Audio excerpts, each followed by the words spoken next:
Hello and welcome to Shadow Error, a collectible card and trading game of sorts, which can be found at game.shadowerror.com.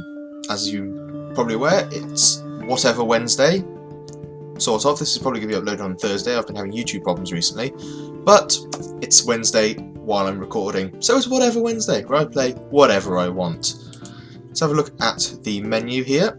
Quite useful. You can go to World, which is what you just saw, where you can choose to fight various AI opponents. Challenge, which is the online multiplayer version, which is quite good.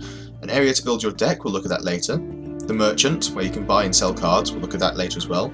Status, where you can view your account status, Omnomnomnius here. Over 1,000 experience to go to the next level. Incredibly low rating, most people are 270 or so. Not much gold, because I've been buying cards, and almost no shadow crystals, which are the shadow crystals being the premium currency in the game, which you buy with real money, or in my case, don't, because I don't want to. That's the problem with freemium. If you're dedicated enough, you can do it for free anyway. But as I've just said, this works on a freemium business model. You get a free deck when you start. It's actually a free, well-balanced deck, which is a pleasant surprise. Most decks in these sorts of games that you get for free are usually terribly balanced, encouraging you to buy cards to balance them. No, here you start with a balanced, if not competitive deck, regardless of which one you pick, which is a very nice feature. Claps to Wolven for that, very proud. Mail, if that needs explaining, there's something wrong with you. Just look at the options menu. Yeah. Music, sound effects, turn notification, enable chat, and speed settings. The problem with this is you don't get the option to change music levels or sound effects levels. This is quite frustrating. It's either on or off, and to change the music volume levels you have to do it on your own browser, this being a browser-based game. As much as I would love to say this game is amazing in all aspects, the options menu does frustrate me slightly. However, listen to the music. It's pretty good, and you'll hear more as we go through. So I don't blame them for it, because the music is fantastic. I don't see why you'd want to turn it off. Sound effects, yes, I can see why you may want to turn those off. Turn notification, I can't see why you'd want it on in the first place. Maybe if you're in another tab, but I wouldn't. It's a very annoying and very loud sound, which I'd love to be able to turn down, and a help section, which I'm not going to click on, because I haven't clicked on it yet, and I've not needed help. If you need help, click on that. Let's have a look at the deck builder, shall we? When it loads, here we are. At the top, it shows your deck. It shows the number of cards you have in the mid-right. And looking at there, it shows how many of each card you have, as well as a nice graphical representation. Let's pick Furion Terror, for example. It shows you the picture of the card, and on this are various numbers. Well, what do these mean?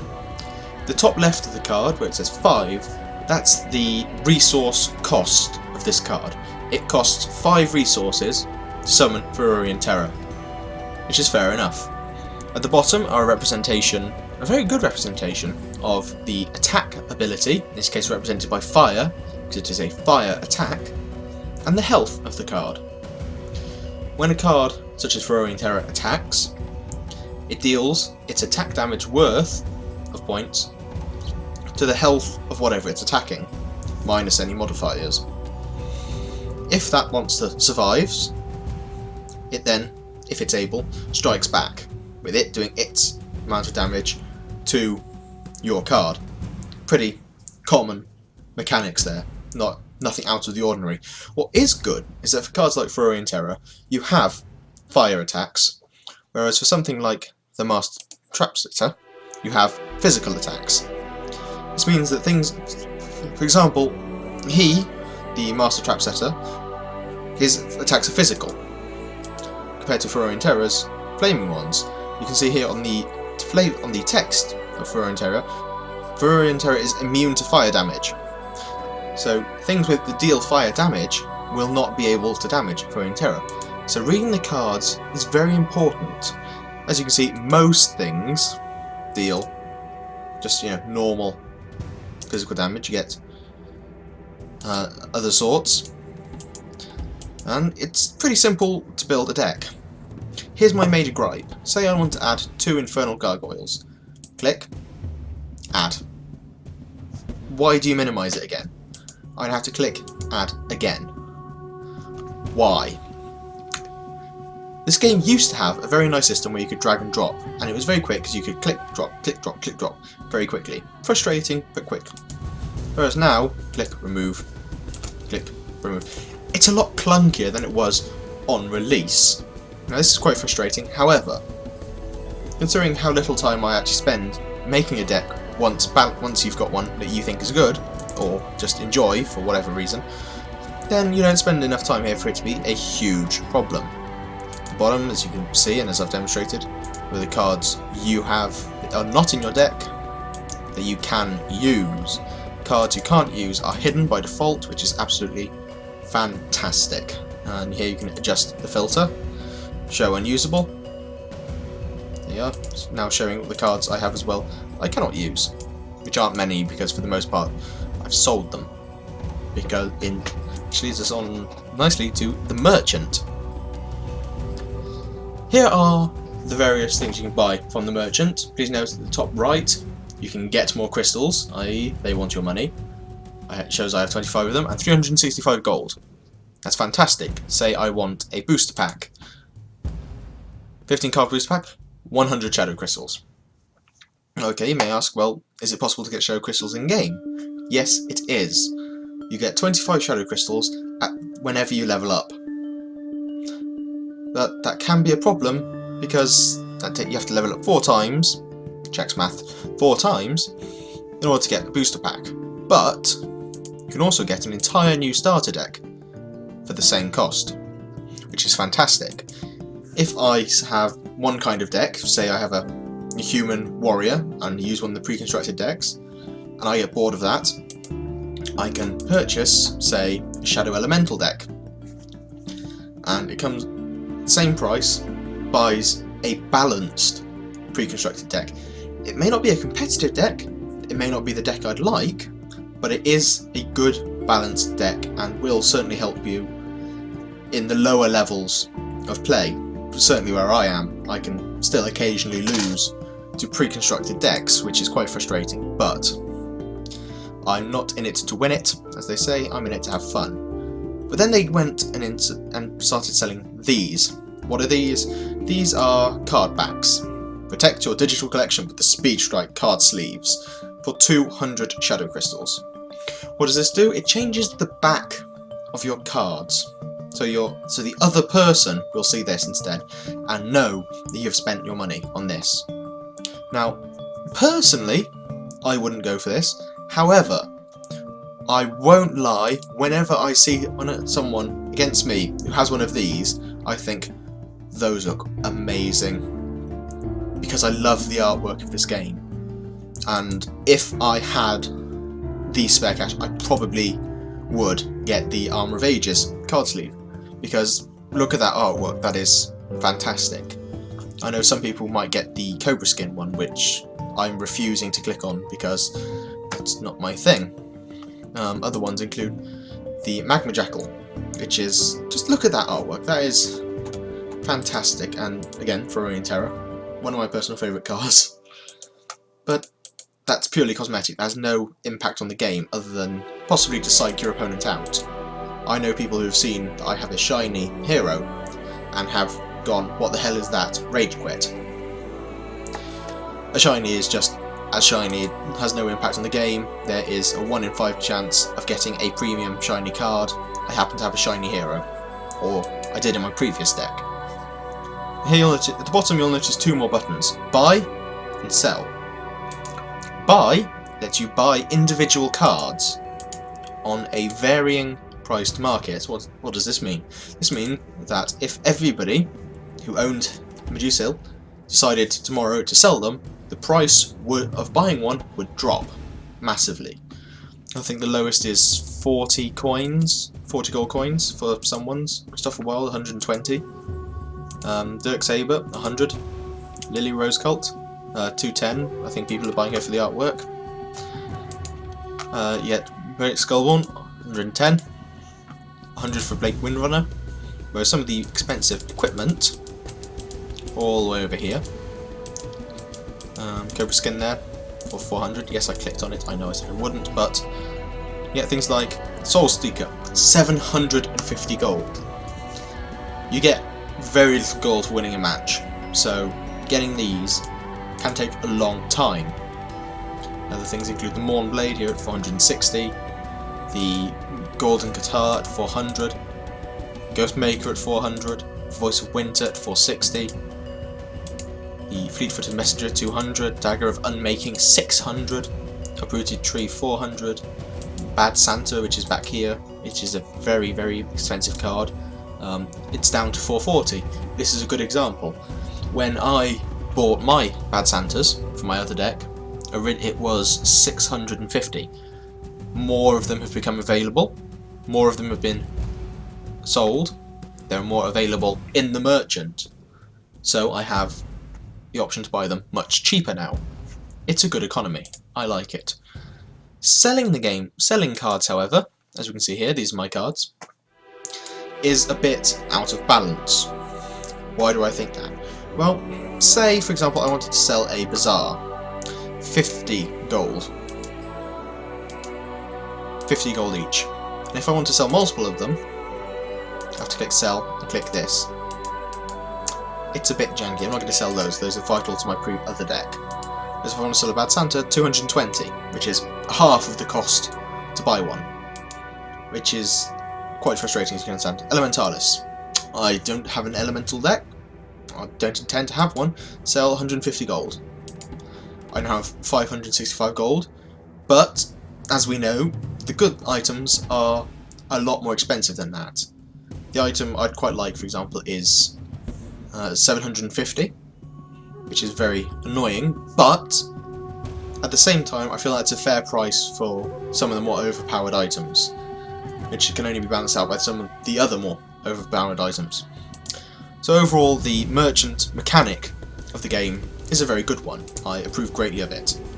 Now, it's been about 13 minutes or so and I've blabbered and I've shown you no gameplay whatsoever.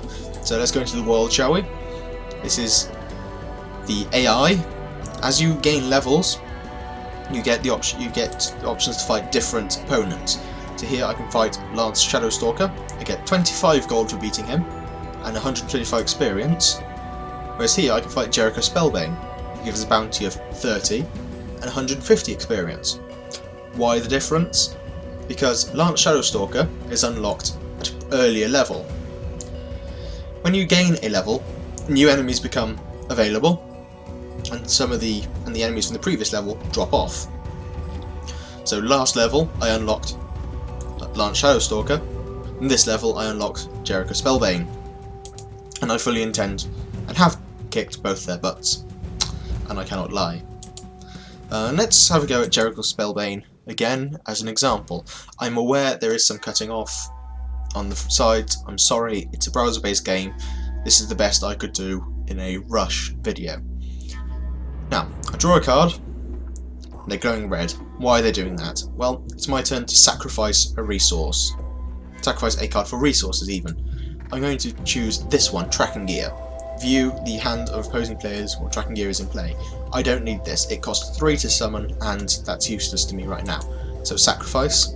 I can do nothing else, so I click the end turn button. This is all very straightforward, and if you haven't seen it from other CCGs, well, you need to go play other CCGs. Now here's a really good card in my opinion, Blake Windrunner.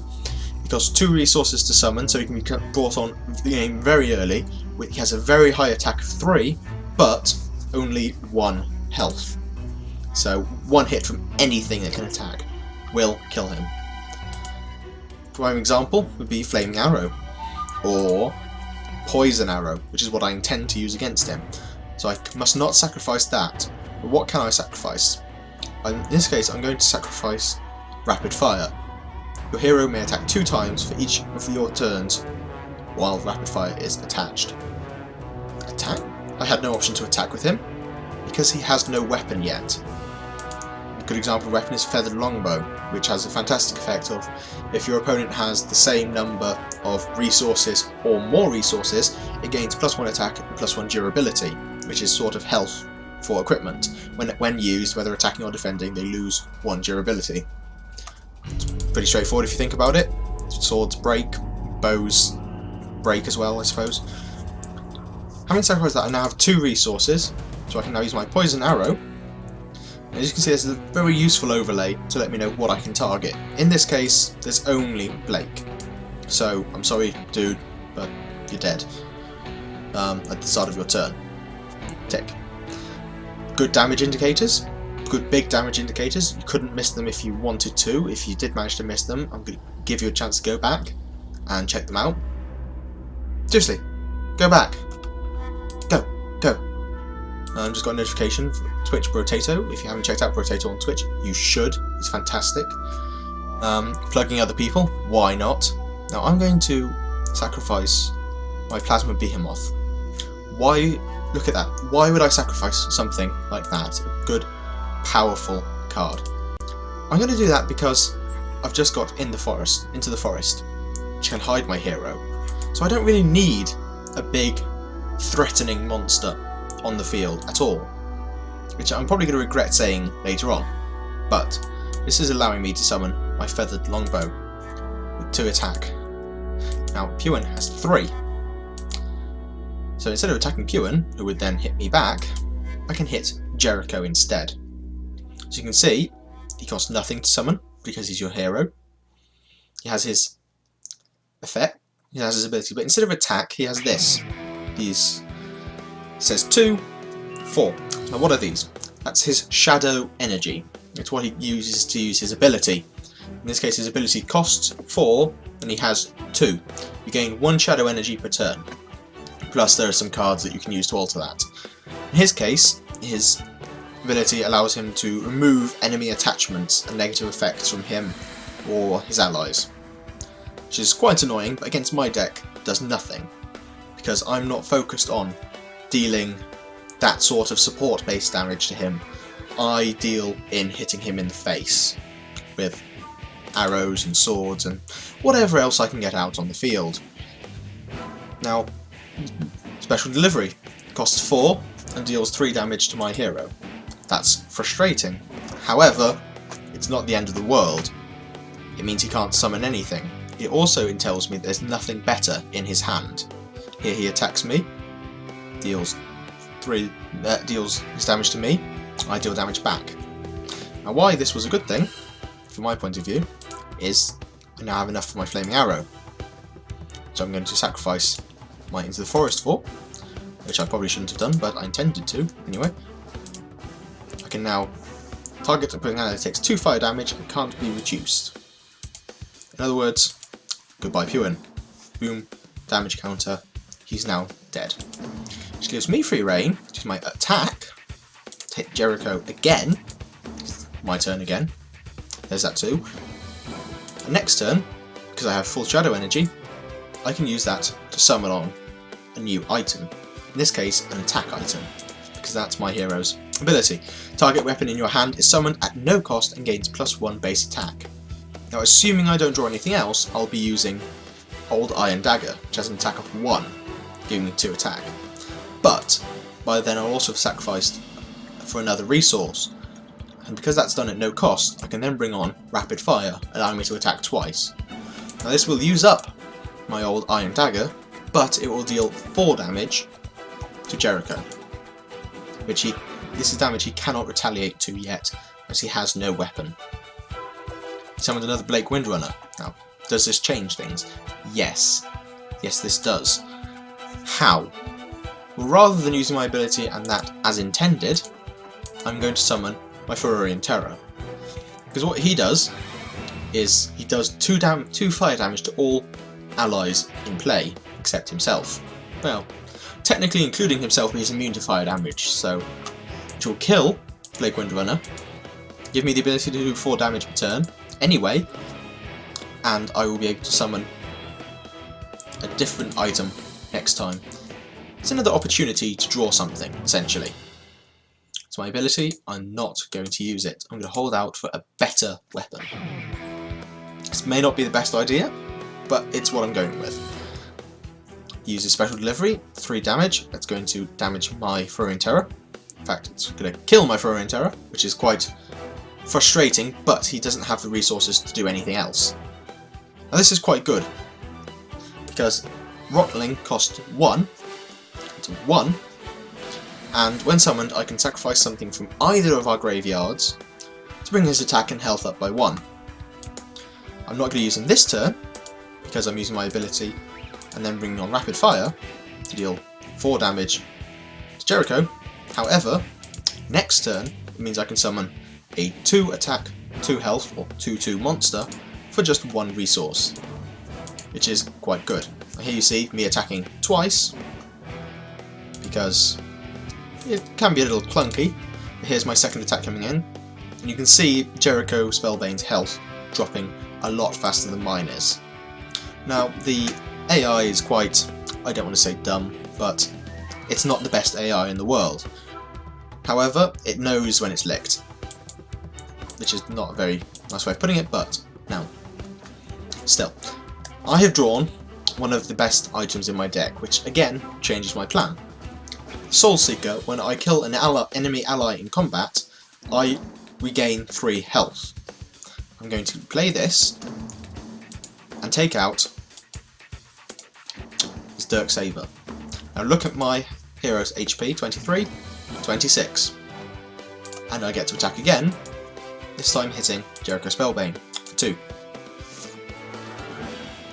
For my full combo, the Soul Seeker has 4 attack, which would do 8. It allows me to do 8 damage in a turn.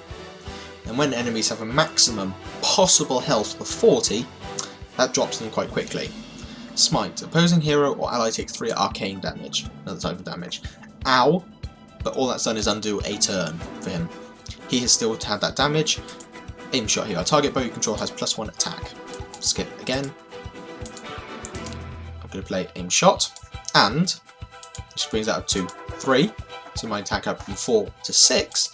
And I can play my Rotling, which is a very fun word to say. Rotling. Also, again, listen to the music. Is that not a thing of beauty? If I haven't made it clear by now, I absolutely love Shadow Era. And to pieces, I think it's a fantastic game. I think the fact it's freemium is brilliant. It's a fantastic example of the freemium genre. And in general, more people should be playing it, and I think it's a shame they don't. Now, here we have the Beetle Demon Bow, which is a very interesting item, very powerful item. It can be summoned as a bow, which is why I intend to summon it as, with 1 attack and 4 durability. I'll drop it by attacking, I'll do 2 damage to Jericho at the cost of 2 durability. But it also has an ability, which costs 2 shadow energy. This makes it an ally with 3 attack and 5 health. Now I could have used my ability to summon that. I chose not to. Here's why. Here's me doing my damage. To him. In your face hole, sir. I'm now using this thing's ability, which costs 2 shadow energy, which reduces me to 3. Which means you'll be able to attack next turn rather than the turn after. Here's my enhanced Rotling attacking Jericho Spellbane. Take that, sir. Again, in your face hole. And this round won't last much longer. Now, I know I have not had a chance to show you the Wonders ability to bring in this. Their example has now got 3 from 2, and he only has 6 health. He's not surviving this turn. I'm going to draw this episode to a close at the end of this, when I finish this, rather than dragging it on. But I will do this again next week for whatever Wednesday, because this is what I feel like playing. It's amazing. Fun how things work like that. And I'm going to finish you off with my Beetle Demon Bow, I think. He didn't even get to use his ability, it's quite a shame. And there's my victory. And there's my XP and my gold. I love that song. Next week I will be showing multiplayer, because looking at the time, it is... wow, it's almost 7:30 for me. The problem with this is most people in the US are around having their lunch, and most people in Europe are either having late dinner, settling to bed, or watching the telly. So it's quite a slow time for me to get non-AI partners to play against. Next week I will be recording much earlier and will hopefully not have that issue. As always, thank you very much for watching. You can find me on Twitter, www.twitter.com/Omnomnomnius, and on Facebook, www.facebook.com/Omnomnomnius. Hope you've enjoyed this video, and I'm going to leave you with some of the music for a little bit, and then finish the recording. Have a great day.